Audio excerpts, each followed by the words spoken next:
It's boring, but I got a level bench scraped out of that high side there, and got a slight slope as I put a tarp under it to keep ground moisture from coming up, but I don't want the tarp to hold moisture so it'll run out, and or if it rains on it or whatever, it'll run out. But that's more than enough to start stacking up my beams, and so that's good. Move on to something else here.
Water's to the bottom of that bridge.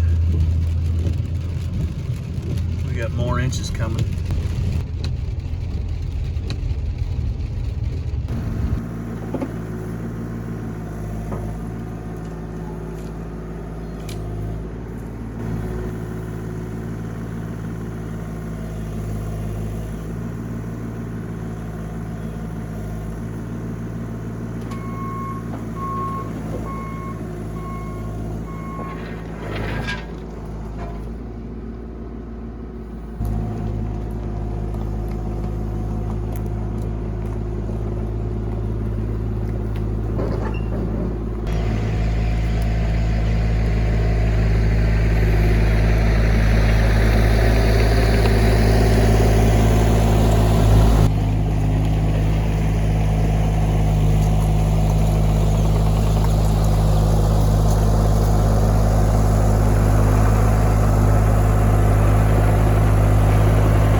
Welcome back to the ridge. It's been a while.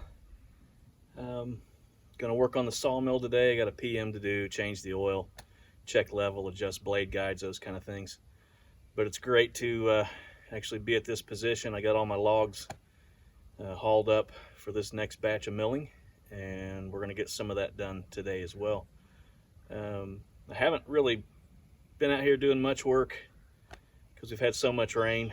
I think the last time I really milled anything was before Thanksgiving, and since then it's been raining and snowing and cold and mushy and grubby, but great weather today, and I think for the next few days. So I'm going to see how many of these logs I can get milled and take you along for the ride. Thanks for watching.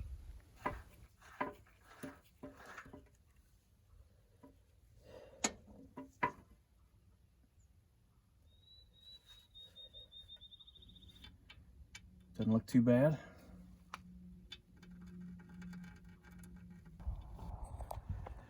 You want to get you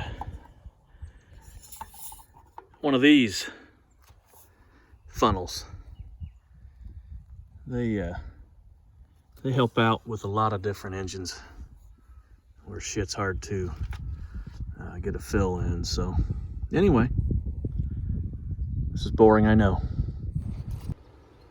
some of you have issues with your cants or your boards coming out thicker on one end than the other.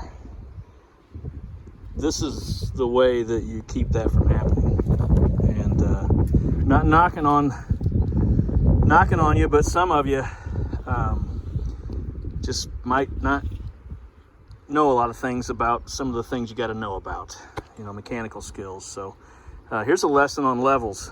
There's all kinds of levels out there, but not all of them are made the same, and you should verify your level before you ever use it.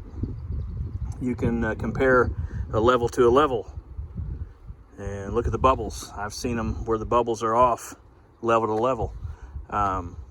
So what you want to do, and here's another quick lesson right here. See that right there? That's mud from some other project. You want to make sure your level is clear of debris and damage, kind of like this one. But something that helps is to, once you've got that level, those bubbles are good, flip that level over and scooch it around a little bit, and then look at your bubble. So that bubble's true on that face of the level, and it's true on that face of the level. But make sure there's no debris on your level or any dents or bends, and then make sure it's not got any debris under it that could be, it doesn't take much to, 1/8 of an inch or less. You should notice that level is off, that bubble's out of that window. That's maybe 1/8 of an inch. It doesn't take much for that to be out, so lesson there. Now when you're going to true your bed, what I do is I go to the first bunk that my log will ever set on, and I put a string there, and I drag that string all the way down to the very last bunk, and I secure that string as tight as I can get it. And then what you want to do, you don't necessarily need, this should be level 2, and you can check that with a string level. It's a tiny little level that will go on your string, and you look at the bubbles. But I've seen those out as well. And Starrett makes a nice one. Starrett measuring tools are great, at least they used to be, and they last a long time. So, but once you get that string on there,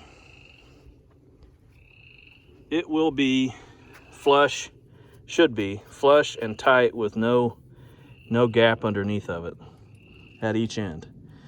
But here's the tricky part that people don't get.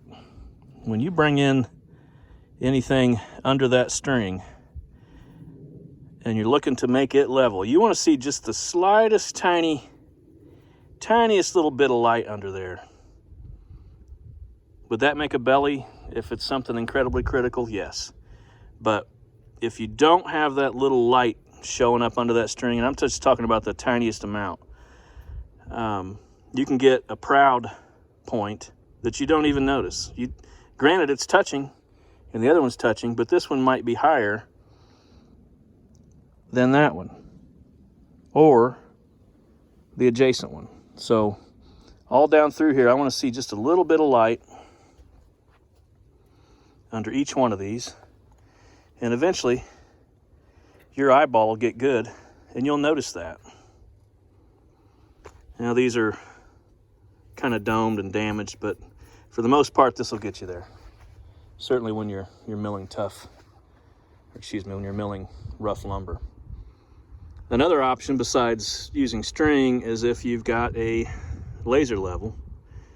And trust me, you don't want to jack around with using the stand for leveling something up, because most of your stands are taller than this, or you'd have to set them way out.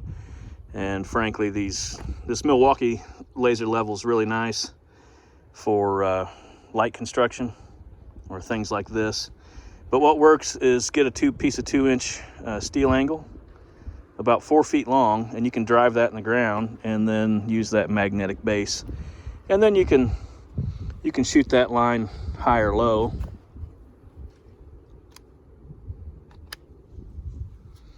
As you can see here, it'll show here, but it starts fading out as you get away.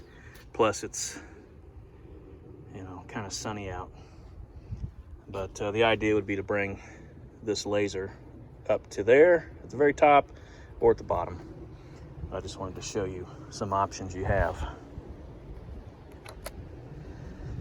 Now, once you get this side all good and level, then you want to go to the other side and use your good level to get level laterally.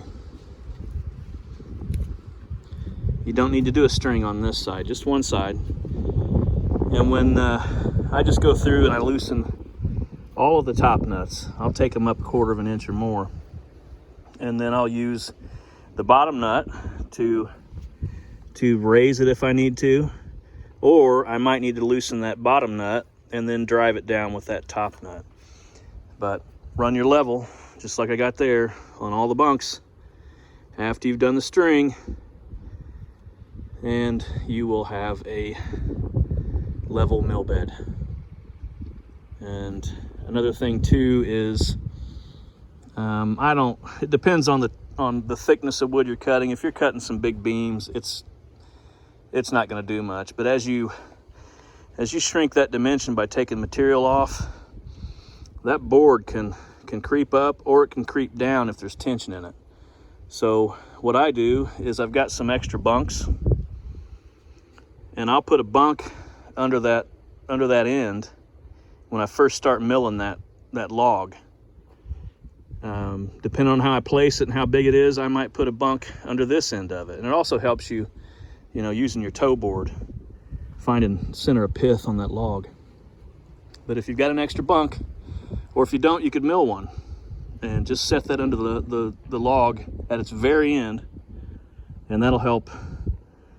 It might not keep the tension of that board as it diminishes from raising, but it will keep it from lowering. But at least you'll be able to see, you know, what's happening with the wood. Just don't leave the tails out, you know, in between a bunk. Get something under it, or position it closer to the bunk. And that, plus what I've showed you on adjusting your blade, that should fix a lot of your problems you're having. I hope that helps. Okay, when you're putting a new blade on your Woodland Mills sawmill, what I do is I take up the slack, and then I'll run it around, and I'm paying attention to how far it's sticking out on this wheel and how far it's sticking on that wheel, and progressively tighten that up, not to torque level, but just progressively tighten it up, and pay attention to that tracking. Sometimes when I'm first putting it on, I'll kind of drag that out until it's all getting kind of even around that wheel. And then you want to use a torque wrench. Don't pay attention to this, because it's too variable. And there's guys with blade issues or cut issues. Yeah, just ignore that. If you look in the specs, it calls for a torque, and I run about 23 foot-pounds on there. It says 25. I'll do 20 to 25, and that's 23. But I use that every time, and I don't just go, you know, all the way once. I'll do a few tightens on there, and then I'll go around and I'll roll that blade around, and then pay attention to that tracking. And what that's doing, that's kind of setting the blade where it needs to be on the bands, or on the drive wheel and the carrier wheel. Just progressively torque that.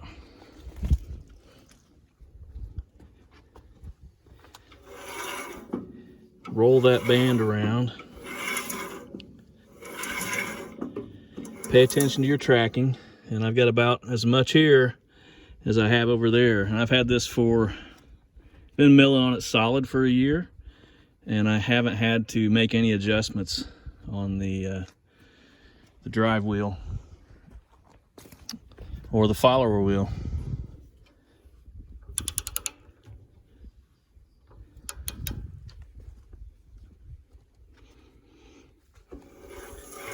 So I think you get the idea here.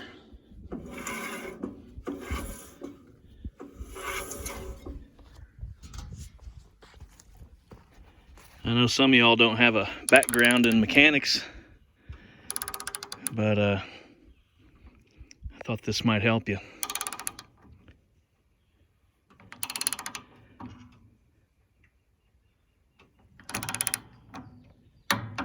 There's my click, and then I'm done.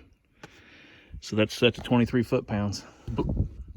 So these blade guides, they've got a roller bearing on the back side that the blade will ride against. I don't know if you can see this or not, but your back of your blade should be centered on that bearing. You can see that when rolling maybe. And then these are your other guides here, and these are steel blocks that you can raise or lower with these two set screws. So what it calls for is 20 thousandths from the back of the blade to the bearing, and then 20 thousandths from the blade to the bottom of the top block, and then 20 thousandths from the bottom of the blade to the top of the bottom block. And how do you do that, you say? Well, stand by. So yeah, that calls for 20 thousandths, which is pretty much just cardstock doubled over. And a valuable tool is some micrometers, but folded over, I got 0.021. There we go. Got 0.021 there, and that's all you need. But the way you do that is take that cardstock and put it around the blade like that. Open those guides up and loosen things up, and you just slip that in between there. And I've already done this, so you won't get to see that process, but I think you get it. So 20 thousandths between the blade and the bottom of the top block, 20 thousandths from the bottom of the blade and the top of the bottom block. And you can loosen all that up and get that going. But you should definitely do this fairly often, especially if you ever break a blade and it beats around. It can push those blocks out of position. And like I said before, you know, this one's really solid all the time, but there's quite a bit of play in that because it's adjustable. But yeah, you should definitely do that, and that'll help reduce the blade, you know, rising and falling when you get into some knots or something like that. But I think that's all I need to show you. Got the oil changed. I've already leveled the bed. Fresh blade on there. Check the bearings for play on the drive wheel and the carrier wheel. My drive clutch feels pretty good. Belts are decent. And now I'm ready to start milling. So I'm going to do that.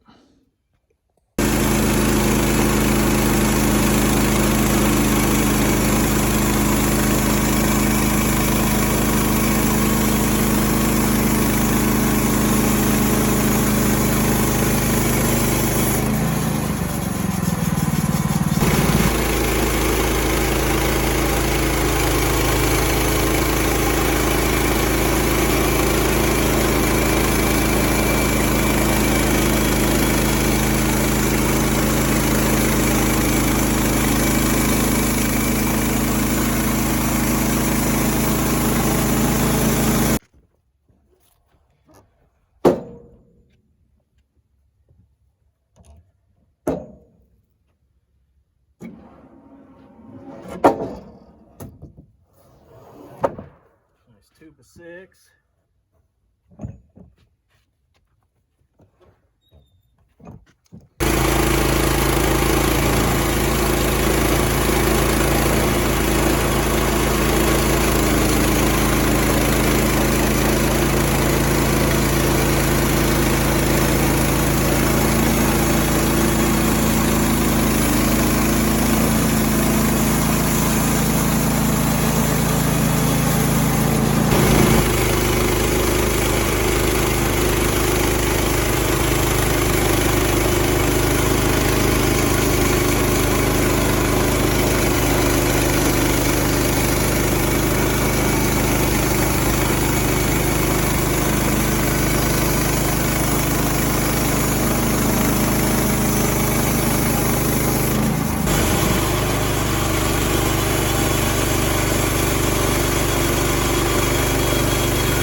like that, I've got storage ready for my 8 by 10 beams.